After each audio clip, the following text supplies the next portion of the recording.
Good morning once again. Welcome to our discussion on principles of economics. And we were discussing about elasticity of demand, right? So, elasticity of demand is basically, as we have learned, is the responsiveness of demand with respect to any of the factors that affect it, like price, income, price of related products, so on and so forth. So, this is coming from basically elasticity of demand.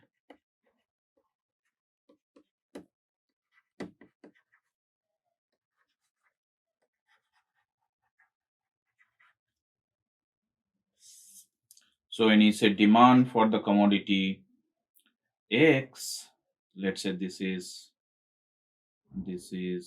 commodity, this is the demand for the commodity X is a function of its own price, price of related product, sorry, related product, and let us say income. So we can easily derive three different types of elasticity of demand, and we are now talking about price elasticity of demand and how we have defined change in quantity demand del Q by Q divided by del P by P, which is equals to del Q by del P into P by Q. So that means inverse of the slope of the demand curve and multiplied by price quantity ratio. And we saw in our last session that let us say that this is defined as elasticity of demand with respect to price epsilon p equals to this, and depending on the value of epsilon we get three different types of elasticity of demand. If ep is greater than 1, that means we have a demand curve or demand which is elastic in nature. So that means for a change in price, quantity demand changes more than proportionately. That is called elastic demand. When EP equals to 1, then we call it unitary elastic demand. So that means for a change in price, quantity demand changes exactly with same proportion. And inelastic demand, when EP is less than 1, that means for a change in price, quantity demand changes less than proportionately. We have also learned, depending on the nature of elasticity of demand for a particular product, what will happen to total revenue when price changes, right? So that means to find out the net impact on net revenue, we must understand first, we must estimate or examine what is the nature of elasticity, whether it is inelastic, elastic, or unitary elastic, right? So now, today, what we are going to discuss is then what are the factors that determine the elasticity of demand for a particular product, right? So factors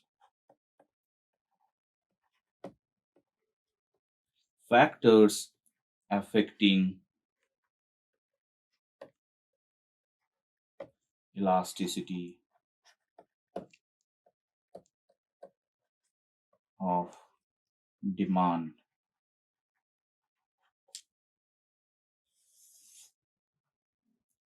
First of all, suppose price of the product X is increasing and X has too many substitutes in the market. What will happen when the price of X is increasing? Can you think of? X is a product. X is a product such that has many substitutes.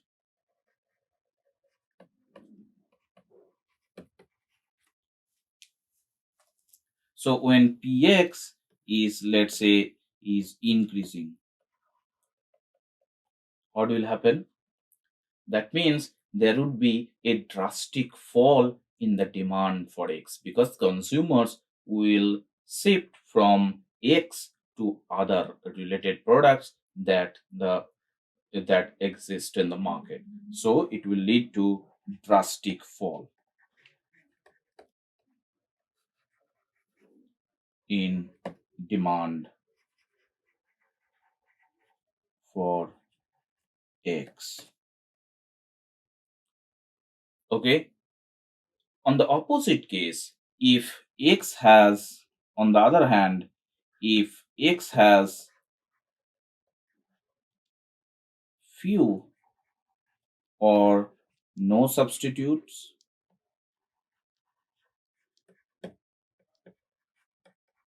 what will happen? Even if price is increasing, then not much change in demand for X will happen. So demand for X, I will say demand for X, QDX remains mostly unchanged.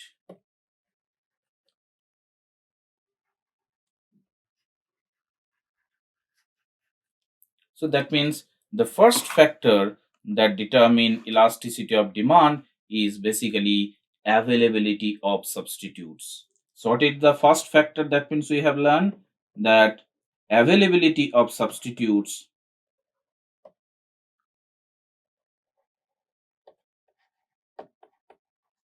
availability of substitutes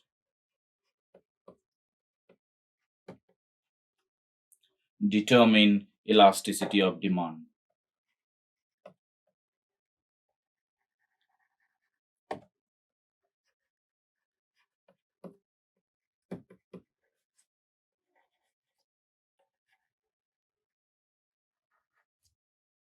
Okay, higher the availability of substitutes, higher would be the elasticity. If there are too many substitutes in the market, any small change in X will result in a drastic change in quantity demand for X. So that means higher availability will lead to many consumers to shift from X to related product, as a result of which the elasticity of demand for X is quite high in this case.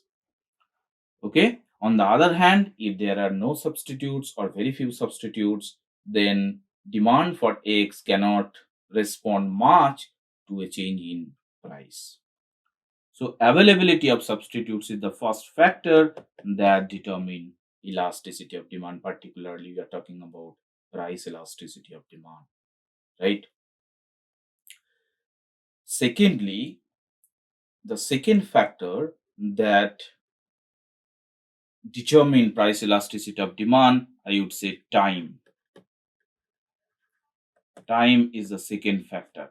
How time is important? Suppose there is a change in price of X today. Now, tomorrow morning itself, consumer may not find suitable products which are substitute to X that exist in the market.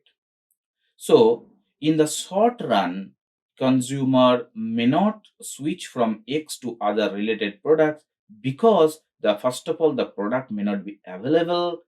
Even if it is available, that information might not be there with the consumer. Therefore, in the short run, price elasticity of demand may not be that high. So that means in the short run, demand might be inelastic in nature. However, in the long run, when there is a change in price in the long run, many substitutes may come in the market. Consumers may collect better information about its availability. Therefore, a good which was inelastic in nature in the short run might become elastic in the long run.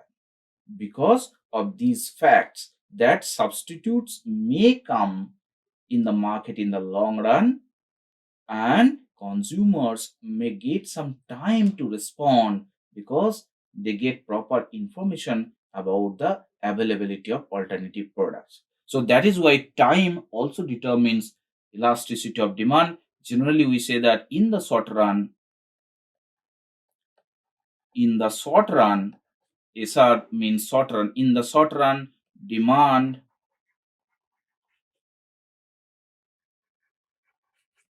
may be inelastic,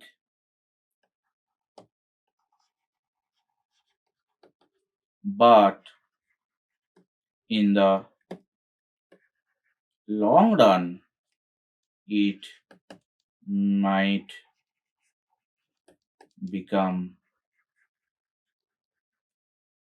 elastic.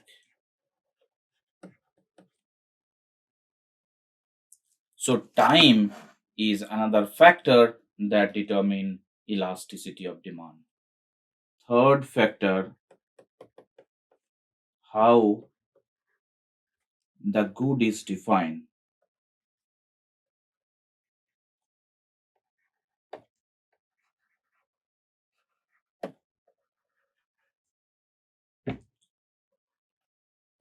Narrowly or broadly.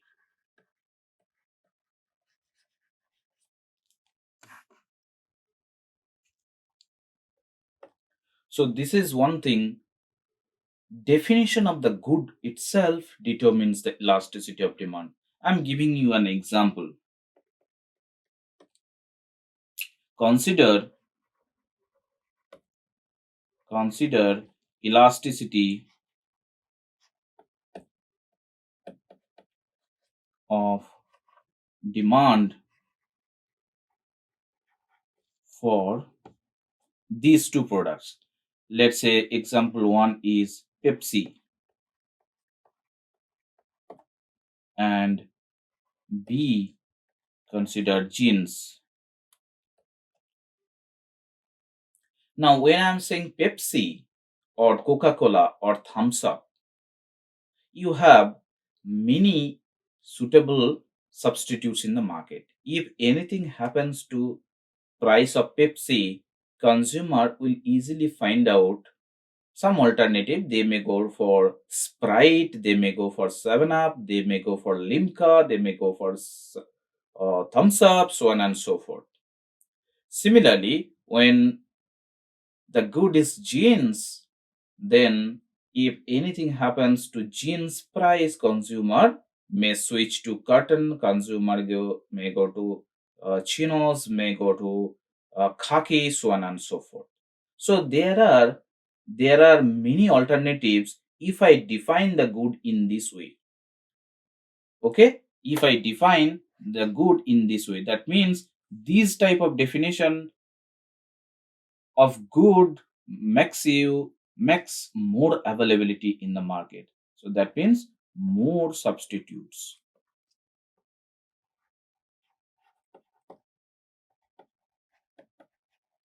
and more elasticity.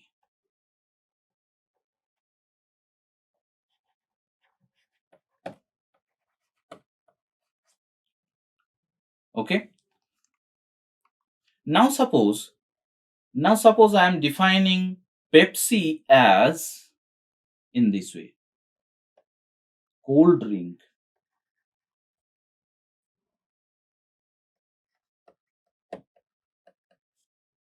I am defining jeans in this way. Clothing or cloth. Now, when I define the good as cold drink, what is the substitute for cold drink? There is very less or no substitutes for cold drink. What is the substitute for cloth?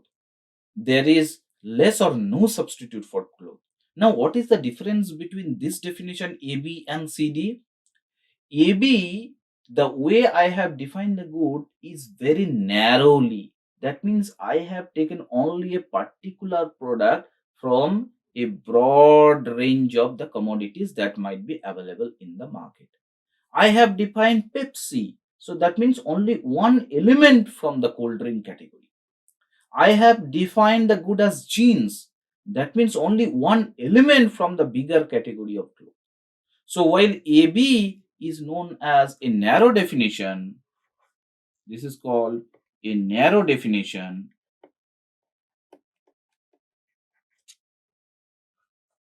CD is known as a broad definition. So when the good is defined narrowly, you may find more substitutes in the market and therefore more elasticity. When the good is defined broadly, very few or no substitute.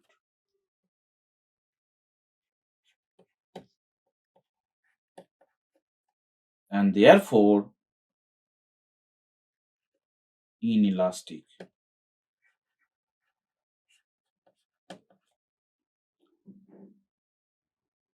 Okay, so that means the third factor that determine elasticity is how do you actually define the product?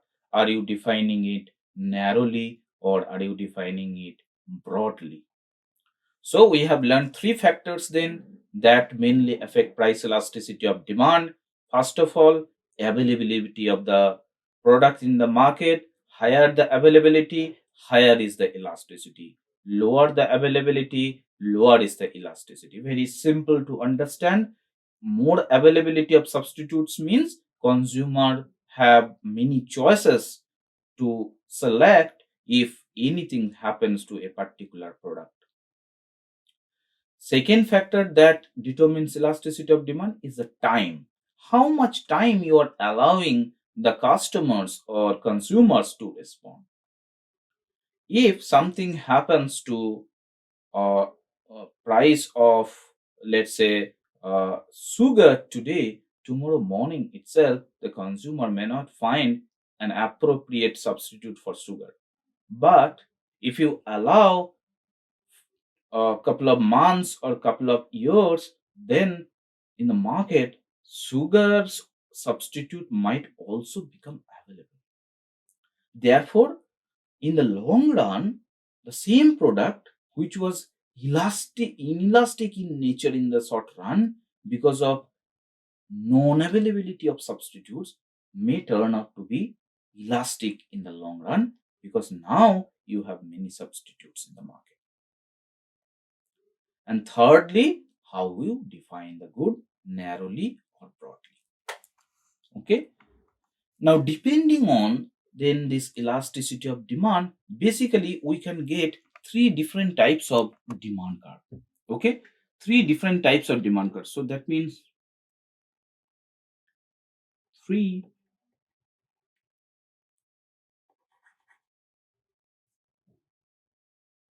different types of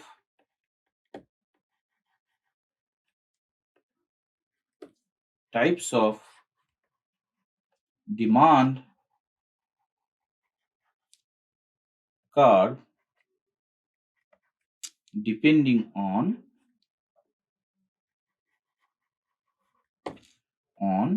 elasticity.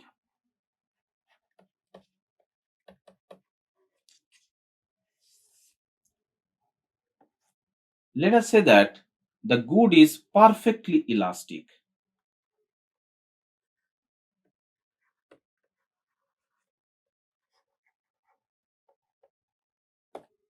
What would be the shape of the demand curve? Let's say this is Q and this is P. So perfectly elastic. So that means for a small change or no change in price, quantity demand may change. This is the demand curve. This is the shape of the demand curve when it is perfectly elastic. So that means you see that price is almost same, but quantity demand is changing from Q1 to Q2 to Q3. For very less or no change in price, demand for a particular product may change when it is perfectly elastic. Similarly, second case, perfectly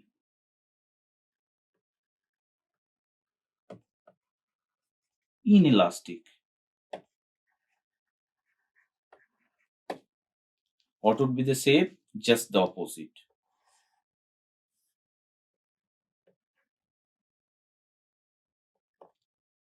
Okay, so just the opposite.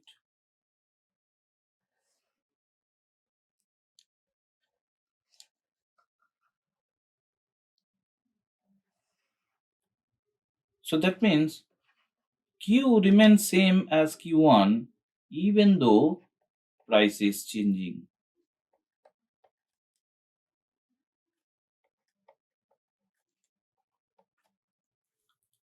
Perfectly inelastic. There is no change in quantity demand even when there is change in price. But this perfectly inelastic and perfectly elastic. So this is a case where elasticity of demand we say that infinite. This is a case where elasticity of demand, price elasticity of demand is zero. But in reality, the example of perfectly inelastic and perfectly elastic commodities are very rare or non-existing. Therefore, in most of the cases, we get a case where demand is elasticity lies, elasticity is in between 0 and infinite. It is neither 0 nor infinite. So that is why we get a demand curve which is like this, downward sloping. And if you change the slope of this demand curve as I have explained earlier, then higher would be the slope, lower would be the elasticity, because it depends on the inverse of the slope. But when the demand curve is a downward sloping straight line, when the demand curve is downward sloping straight line, what happens to different points of the demand curve? What is my question? So, suppose AD is your demand curve. I'm asking whether the elasticity at point, let's say P, and this is, let's say, R, and this is a point Q, which is the midpoint.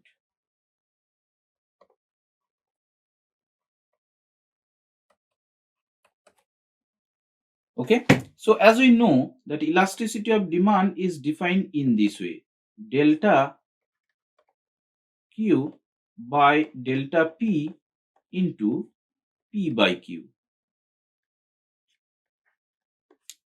So since it is a downward sloping straight line, we can easily understand that slope is constant. Does that mean that elasticity of a linear demand curve will remain constant at different points? So my question is this: does elasticity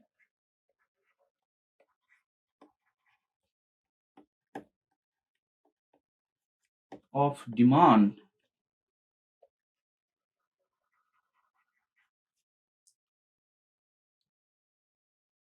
I'm talking about price elasticity, that's why I'm writing EP, remain constant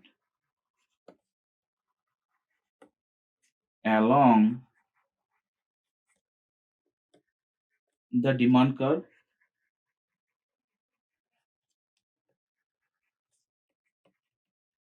This is the question. Can you think of? I have given you a hint. Elasticity of demand is defined as delta Q by delta P into P by Q. This is a linear demand curve. What will happen to elasticity of demand as at P, Q, and R? P is a point which exists at the extreme upper side. R is a point which exists at the extreme lower side, and Q is basically the midpoint of the demand curve. Okay, so what will happen? Now look at elasticity of demand depends on two factors. One is the slope, which is constant, but there is one more factor, that is P by Q, that means price quantity ratio. So that means even though delta Q, delta P, slope or inverse of the slope of the demand curve is constant along the linear demand curve, P by Q is not. So depending on the value of P by Q, we will get different types of elasticity at different point. Okay, so P is a point where P by Q ratio is much higher.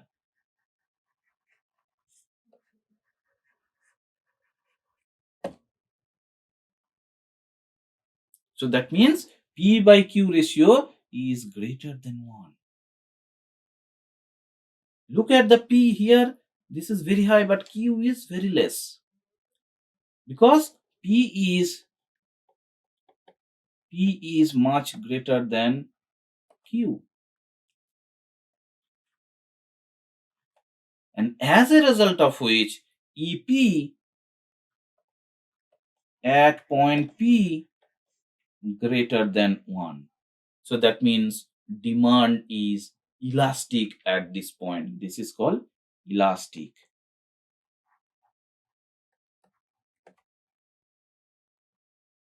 At point Q,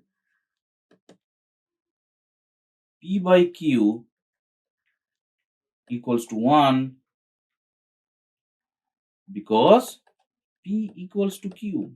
This is the midpoint. Okay? And that is why EP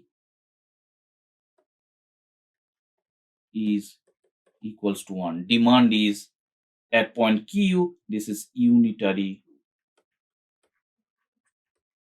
elastic.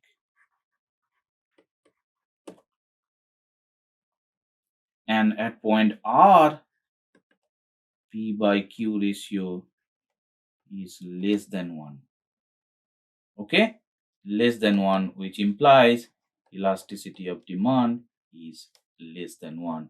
So that means inelastic.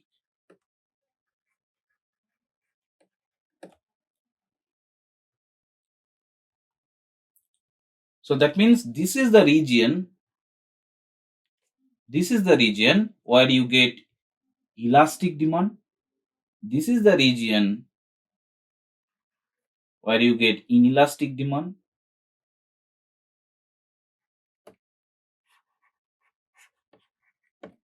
And at the midpoint, you get unitary elastic demand. Okay. So depending on the value of P by Q, you will get different types of elasticity. At the upper section, when P by Q ratio is greater than 1, you will get elastic demand. At the lower portion, when this is less than 1, I will get inelastic demand. And at the mid range, I will get elasticity which is equals to 1. Unitary elasticity of demand. Okay. So that means even though elasticity of demand for a linear demand curve, even though slope is constant, we will get different types of elasticity depending on at which region of the demand curve you are talking about. Okay, depending on at which region, right?